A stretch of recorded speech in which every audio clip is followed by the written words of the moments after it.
مع انه الحال ابدا مو ماشي، المكروس والله لساته ماشي، وفرامه مبلط سجمانه مشاحط، وفرشه جوا مليان فشاشي، ولحتى يضل هالميكرو ماشي لازم بالحال وقف ضناشي.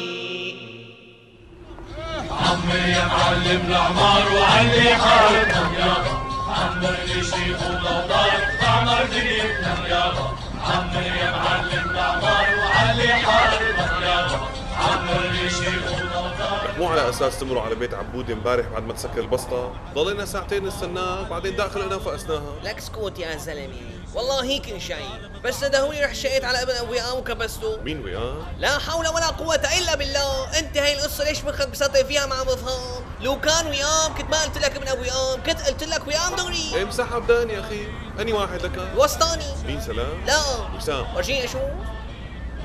لا مو وسام. بتضرب انت ووسام وسلام ليلحقكم وئام.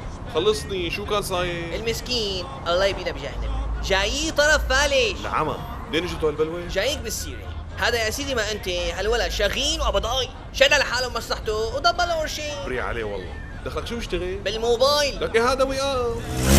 ولا تدفع بدل؟ لا بدفع بدل، كمل. مهم نوى اخونا يتجوز وينستير وبلش يدور على بيت، قام نصحوا رفيقه بجمعيه قال الولادين حلال وبيخافوا الله. شي ظريف والله. دفع اول دفعه الله يدفع البلا عنا وعنا، وبعد الميمه تخطب له. ان شاء الله مبروك يا سيدي، زهدوا واحد. عقبال ما نركب لك الرسن ابو الشوت. الله يعزك. المهم هذا اخونا دبساته مرة بالمره يا حسرتي، قام انجلق لك شو جلقه يا ابو الشوت، تقول طلع له حرقص، صار بده يتجوز اليوم قبل بكره. ايه يسكن عند اهله اذا هيك؟ قال امه ما بتكون هي والكنه بفرد بيت، معناتها بده يستنى بيت الجمعيه ليخلص. ايه ما كان يخلص بيت الجمعيه. قام انفلج. لا لسه، بس ما راح ينفلج، لانه لما شاف القصه هيك حمل حاله وراح يشوف شو صار بهالبنايه. وشو صار بالبنايه؟ ما صار شيء. رح تجتبع علي هلا؟ الله وكيلك ما صار شيء. لك البسمار شو البسمار؟ شو البسمار؟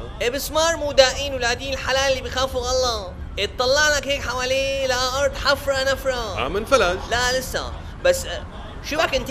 باينتك مالك مصدق انت تفلجه للزلمه. لا بدي افلجه ولا يفلجني، شو صار بعدين؟ كشف على الارض بالمحافظه، طلعت كلها مو باسم الجمعيه. طب شو عمل؟ نزل على مكتب الجمعيه ما لها حدا. لك شو هالحكي؟ الله وكيله، لا في غير جماعة فاتحينه مكتب أعراس ومناسبات، وما سألون على الجمعية؟ ما بيعرفوا حدا ولا شافوا حدا، بس قال له إذا ضل معتمد على الجوازي بيزبطوا له عرس تقالي خير الله. ربك بيبلي وبيعين. إيه لسه البلا ما إجا، هذا حبيبنا راح أبشر عند الخطيبة. دجل القصة باردة سخنة. معلم ما في، بثلاث ثواني كانت محملته الخاتم وحاطة رجله بظهره ومقلعته. هون بقى حطنا الجمال. انت عيني من وصلته على البيت شترت امه، خشبت ايده وانشكلوا عيونه. لا والله مثل ما عم اقلها، يعني صرت شلون بدي اقلها، لما بتحاكي بتلاقي عين عندك والعين الثانية عند ابو يام. مين وياه؟ شو دخل ابو يام؟ لا قصدي صورة ابو يام اللي على الحيط. يا لطيف على السمعة، برو لازم تيجي اليوم المسألة عند عبود تحكيها للشباب. اعوذ بالله اليوم ما في مجال نوم. ليش شو عندها؟ لك من بعد ما فقست الخطبة راح ابن ابو حمدو الهردبانة خطب البنت. البنت هرضبانة؟ لك هو الزلمة اسمه الهردبانة، شباك هردبانة يعني هردباني. خير ان شاء الله، شبو الثاني؟ لك شاري بيت جمعية تانية، طلعت البناية مو انه ما طلعت، بس ما في لا كهرباء لا مي ولا تليفونات. قامت الخطيبة كتت له على مي وحلقت له. طيب وشو دخلك انت بهالقصة؟ لك شو دخلني؟ مين بده يكبسه للهردبانة الصغير؟ عمر يا معلم العمار وعلي حارتنا يابا، عمر لي شيخ ودار بتعمر دنيتنا يابا، عمر يا معلم العمار وعلي حارتنا يابا، عمر لي شيخ ودار بتعمر دنيتنا يابا، يا عمار العمارين دبرنا قبل تشارين يا